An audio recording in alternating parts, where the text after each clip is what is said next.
always said anything under $1,000 is practice money. Anything under $10,000 is not serious money. And if you're going to be trading with less than $150, believe it or not, it's actually more risky than if you were to be trading with $1,000. It might not make sense up front right now, but for those that trade, understand that with $150, $100, $50, $20, number one, you don't have a lot of room to set a stop loss. Number two, you don't have a lot of room to grow your portfolio, and it's going to take a lot longer and it's going to waste a lot of time. It makes more sense for you to be trading with $1,000 or even 500, but 1,000 is more ideal at least. Find something, find someone, buy some books on Amazon in your local bookstore and start to invest that way. If you are going in with the mindset of I have $100 and I don't want to lose it, you should probably just put the money in the bank and go work at McDonald's, because coming in here with the mindset of I don't want to lose my money, you're going to lose all your money. With trading with $100 is not going to get you far. It's not exciting.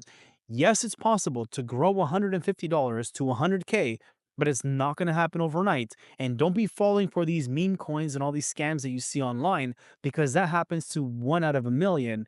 And I don't think that's going to happen to you. And don't prepare for that. Now, if it happens, because I've had situations where I have earned a $500 meme coin turn into a few $1,000s, but it doesn't happen every day. And those stories that you hear about online are like one in a million.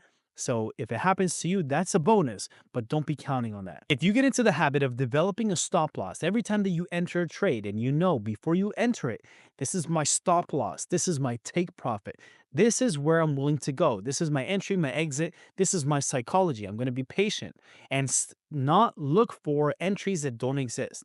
One important thing to understand is when you're going to be trading and investing, don't be looking for things that you want to see. Your mind will start to play tricks on you. Go in and just follow the trading plan, whatever it is that you had set out, whatever strategy you're focused on, stick on that. You're going to hear a lot of different things: ICT, SMC, and this and that, and these indicators, and Elliott waves, and all this crazy stuff. Use Fibonacci like this, use retracement like that, and all these crazy strategies. And look, a lot of them work. But if you don't follow it and you bounce from one to the other, it's going to be madness for you. Now, it's difficult to know what is the good source out there when there's so much nonsense.